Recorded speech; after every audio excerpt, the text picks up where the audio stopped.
اس کے بعد فرمایا وَلَا تَقْتُلُوا النَّفْسَ الَّتِي حَرَّمَ اللَّهُ إِلَّا بِالْحَقِّ، اور تم کسی نردوش کی ہتیا نہ کرنا، کسی بے قصور کو قتل نہ کرنا۔ او میڈیا والوں، تم نے اسلام کو آتنکواد سے جوڑنے کے تو بہت سارے تم نے راستے نکالے ہیں، کبھی قرآن کی ان آیتوں کا مطلب بھی تو پبلک کے سامنے بتاؤ۔ اسلام اگر آتنکواد کا مذہب ہوتا، اسلام اگر دہشت گردی کی تعلیم دیتا، تو قرآن کی ان آیتوں کا کیا مطلب ہے؟ اللہ کہہ رہا ہے وَلَا تَقْتُلُوا النَّفْسَ الَّتِي حَرَّمَ اللَّهُ إِلَّا بِالْحَقِّ، جس کو قتل کرنے کا آدیش اللہ تعالیٰ نے نہیں دیا ہے، کسی نردوش، کسی بے قصور کی ہتیا کرنے کی اجازت نہیں ہے۔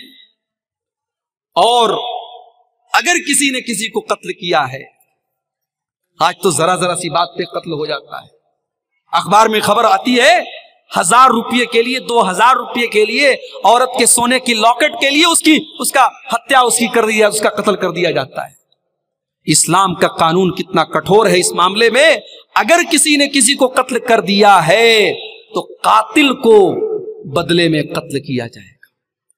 اسلام میں جان کے بدلے جان ہے، قتل کے بدلے قتل ہے۔ اگر آپ نے کسی کو قتل کیا ہے تو مقتول کے بدلے قاتل کو قتل کیا جائے۔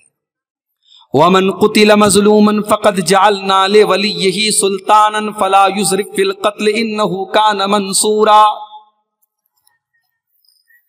اور جس کو مظلومانہ طریقے سے قتل کیا گیا ہو، جس کے اوپر ظلم کیا گیا، اس کو قتل کیا گیا ہو، ہم نے اس کے گھر والوں کو یہ اتھارٹی دی ہے، یہ حق دیا ہے کہ وہ قصاص بھی لے سکتے ہیں، وہ بدلے میں چاہیں تو اس قاتل کو قتل کروا سکتے ہیں، اور اگر معاف کر دیں تو دیت لے کر کے، اس کا معاوضہ لے کر کے، جو اسلام نے معاوضہ طے کیا ہے وہ معاوضہ لے کر کے چھوڑ سکتے ہیں۔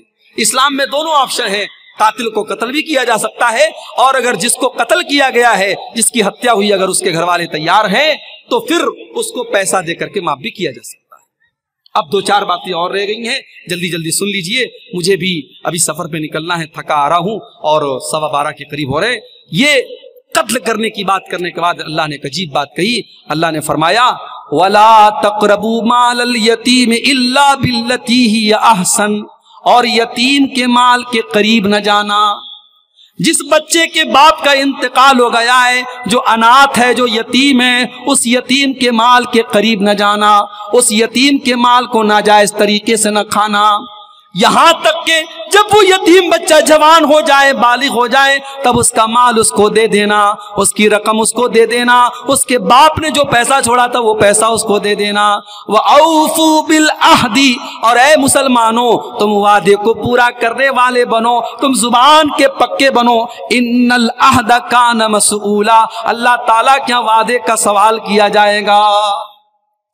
آج کاروبار کی دنیا میں، ابھی مٹیا برج میں میرا آج جمعہ کا خطبہ تھا، پورا کاروباری علاقہ ہے، وہاں کے لوگ بتاتے ہیں کہ مولوی صاحب مال لینے کے لیے غیر مسلم آتا ہے، تاؤ سے پیسہ پھینکتا ہے، مال خریدتا ہے، مسلمان آتا ہے لمبی داڑھی لگا کے، ٹوپی لگا کے، ماتھے پہ سجدے کا نشان، ہم متاثر ہو جاتے ہیں، پربھاوت ہو جاتے ہیں، مال دے دیتے ہیں، کہتا 2 مہینے میں پیمنٹ دے دوں گا، 2 مہینے کے بعد موبائل سوئچ آف۔ کا جتنی بڑی داڑھی ہے اور جتنا حلیے سے دیندار ہے اتنا ہی بڑا فراڈ کرتا ہے، اور ہم کو تکلیف ہوتی کہ ہمارا مسلمان بھائی ایسا کرتا ہے۔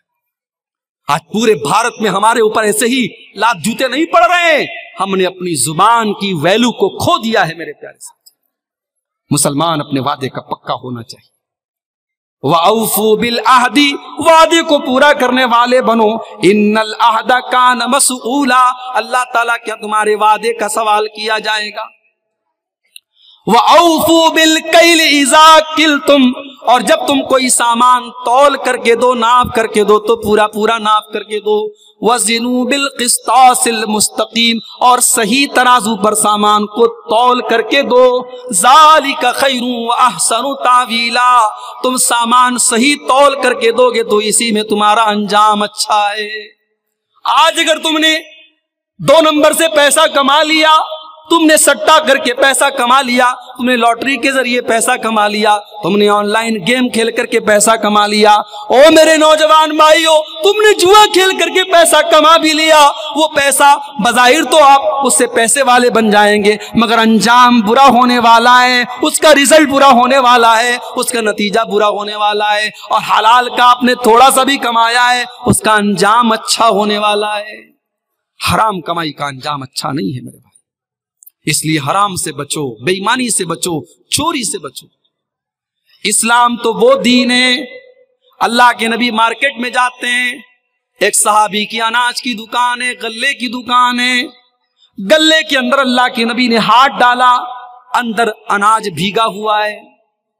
آپ نے کہا یہ بھیگا ہوا اناج کیسا ہے؟ صحابی نے کہا اللہ کے نبی بارش ہو گئی تھی، اناج بھیگ گیا تھا۔ آپ نے کہا اگر اناج بھیگ گیا تھا، تم نے بھیگا اناج اندر کیوں رکھا ہے؟ تم تو کسٹمر کو دھوکہ دے رہے ہو، تم تو خریدار کو دھوکہ دے رہے ہو۔ اے میرے صحابی کان کھول کر کے سن لو، من غشنا فلیس منا، جو دھوکہ دھڑی کرتا ہے وہ ہم میں سے نہیں ہے۔ اس لیے دھوکہ دھڑی کرنا، ناپ تول میں کمی کرنا، ڈنڈی مارنا، یہ مسلمان کا شیوا نہیں ہونا چاہیے۔ اللہ نے کہا جب سامان تول کے دو، صحیح ترازو پہ تول کے دو، پورا سامان۔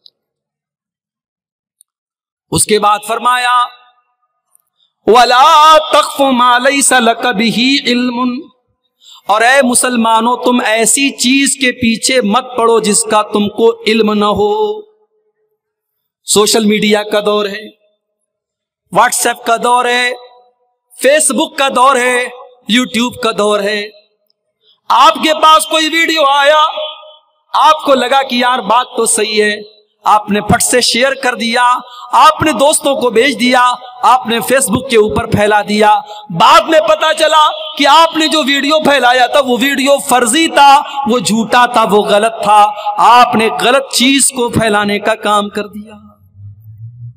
کتنے دنگے اور فساد اسی وجہ سے آج ہو چکے ہیں، کتنے شہروں میں خون خرابہ آج اسی وجہ سے ہو چکا ہے۔ اسی لیے اللہ تعالیٰ حکم دے رہا ہے وَلَا تَقْفُ مَا لَيْسَ لَكَ بِهِ عِلْمٌ، جس چیز کی تم کو نالج نہ ہو اس چیز کے پیچھے نہ پڑو۔ إِنَّ السَّمْعَ وَالْبَصَرَ وَالْفُؤَادَ كُلُّ أُولَئِكَ كَانَ عَنْهُ مَسْئُولًا، اللہ تعالیٰ کیا تمہیں اپنے کان کا بھی حساب دینا ہے، اپنی آنکھوں کا بھی حساب دینا ہے، اپنے دل کا بھی حساب دینا ہے۔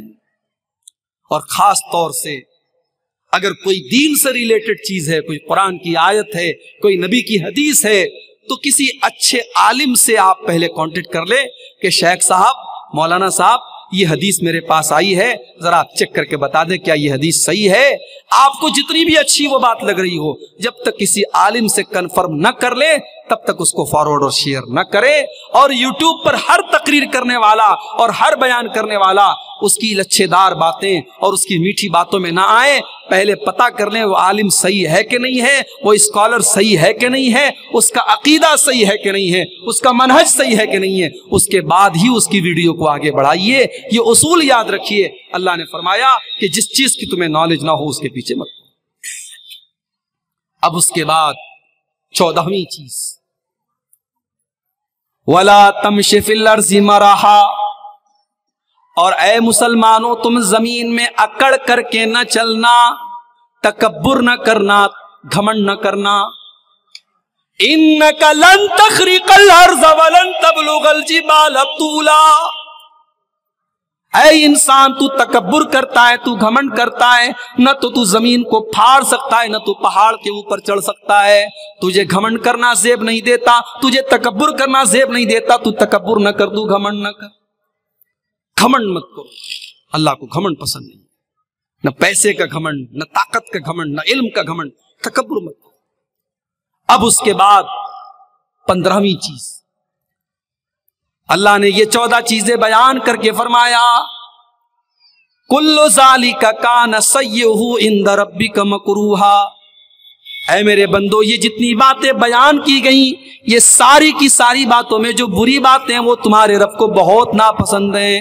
ذالکا مما اوحا الیک ربک من الحکمہ، یہ اللہ تعالی حکمت کی باتیں اپنے نبی کو بتا رہا ہے. فلا تجعل مع اللہ الہا آخر فتلقا فی جہنم ملوما مدحورا. اور 15ویں نصیحت اللہ تعالیٰ یہ کر رہا ہے کہ اے میرے نبی اور اے میرے نبی کے ماننے والو، تم اللہ کے ساتھ کسی کو شریک نہ کرنا ورنہ تم ذلیل کر کے جہنم میں ڈال دیے جاؤ. پہلی چیز بھی شرک سے منع کیا اور 15ویں چیز بھی شرک سے منع کیا. پتہ یہ چلا کہ اگر آپ کو اصلاح معاشرہ کرنا ہے، سماج کے اندر سدھار کرنا ہے، سماج کو صحیح بنانا ہے، تو سب سے پہلے سماج کا عقیدہ صحیح کرنا پڑے گا. آپ تو اہل حدیث ہیں ماشاءاللہ، کیا پوچھنا ہے صاحب؟ ما اہل حدیث ہیں دغا نہ شناسین، ہم اہل حدیث ہیں، ہم دغا نہیں جانتے.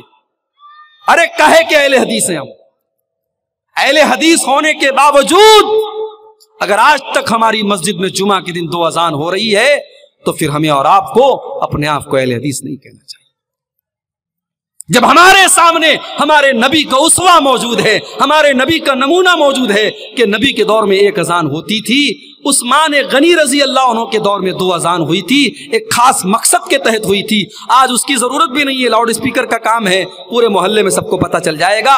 آج اگر 2 اذان ہو رہی ہے تو میرے بھائیوں اس کا مطلب کہ کہیں نہ کہیں قرآن و حدیث پر عمل کرنے کے معاملے میں ہم اور آپ پیچھے. اسی طریقے سے مجھے یہاں کے کچھ بھائیوں نے بتایا کہ فرض نماز کے بعد اجتماعی دعا نہیں ہوتی ہے، لیکن کچھ لوگ بڑی تکلیف میں رہتے ہیں، مولوی صاحب تھوڑا دعا کرا دیجیے. یقیناً آپ دعا کر سکتے ہیں. دعا نماز پڑھنے کے بعد اگر آپ کو اللہ سے کچھ مانگنا ہے، آپ کا پرسنل میٹر ہے، آپ کا ذاتی معاملہ ہے، آپ اللہ سے مانگ سکتے ہیں دعا، کوئی مسئلہ نہیں ہے. مگر 2 بات یاد رکھیے. ایک ہوتی ہے اجتماعی دعا، امام صاحب نے ہاتھ اٹھایا، سب لوگوں نے ہاتھ اٹھایا، امام صاحب دعا کر رہے ہیں، باقی سب لوگ آمین کہہ رہے ہیں. یہ جو شکل ہے فرض نماز کے بعد، یہ شکل ثابت نہیں ہے نبی سے. اجتماعی دعا کا ثبوت نہیں ملتا. اگر اجتماعی دعا آپ کر رہے ہیں تو آپ غلط کام کر رہے ہیں، سنت سے اس کا کوئی ثبوت نہیں ملتا. انفرادی طور پر الگ الگ اگر آپ کرنا چاہیں کر سکتے ہیں، ضروری نہیں ہے. اگر آپ یہ سمجھتے ہیں کہ صاحب نماز پڑھا اور دعا نہیں کیا، دعا مانگنا ضروری ہے، ایسا کوئی مسئلہ نہیں. آپ مانگنا چاہے مانگ سکتے ہیں، اجتماعی نہیں مانگنا ہے، ضروری سمجھ کے نہیں مانگنا. اسی طریقے سے میت کا اعلان مسجدوں میں ہوتا ہے، ہمارے بنارس میں بھی ہوتا ہے، کر سکتے ہیں، مگر اعلان کو اعلان ہی رہنے دیا جائے. لاؤڈ اسپیکر کا دور ہے بھائی صاحب. محلے میں کسی کا انتقال ہوا، آپ نے ایک بار اعلان کر دیا، کافی ہے. بغیر لاؤڈ اسپیکر کے سلام پھیرنے کے بعد امام صاحب نے اگر بتا دیا کہ فلاں صاحب کا انتقال ہو گیا ہے، عصر کے بعد مٹی ہے، آپ لوگ شامل ہو جائیے، وہ بھی کافی ہے. لیکن جو اللہ کے نبی نے منع کیا ہے، جو دور جاہلیت کا ایک طریقہ تھا جس کو عربی میں نعی بولتے ہیں، کہ بار بار مرنے والے کا نام لے کر کے اعلان کیا جا رہا ہے، آج وہ شکل ہماری مسجدوں میں جو رائج ہو رہی ہے وہ مناسب نہیں ہے. 1-2 بار آپ نے یعنی لوگوں کو خبر کرنے کی حد تک بتا دیا کافی ہے، لیکن بار بار میت کا نام لے کر کے اعلان کرنا یہ مناسب نہیں ہے. تو میرے بھائیوں، ہم اور آپ قرآن و حدیث پر پکے چلنے والے بنے، ہمارا اوڑھنا بچھونا قرآن و سنت ہو. اللہ سے دعا ہے اللہ تعالی ہم سب کو اس کی توفیق عطا فرمائے. یہ 15 باتیں جو بیان کی گئی ہیں، اللہ تعالیٰ ان پر سب پر ہم کو عمل کرنے کی توفیق عطا فرمائے. موسم کی بے اعتدالی کے باوجود آپ حضرات ابھی تک بڑے صبر و سکون کے ساتھ بیٹھے رہے. اللہ آپ سب کے جمع ہونے کو، ہم سب کے جمع ہونے کو قبول فرمائے. اللہ کہنے سننے سے زیادہ عمل کی توفیق عطا فرمائے. جب تک ہم دنیا میں زندہ رہیں، اسلام پر زندہ رہیں، اور ہم سب کا خاتمہ ایمان پر ہو. آمین. وآخر دعوانا الحمدللہ رب العالمین. السلام علیکم ورحمۃ اللہ.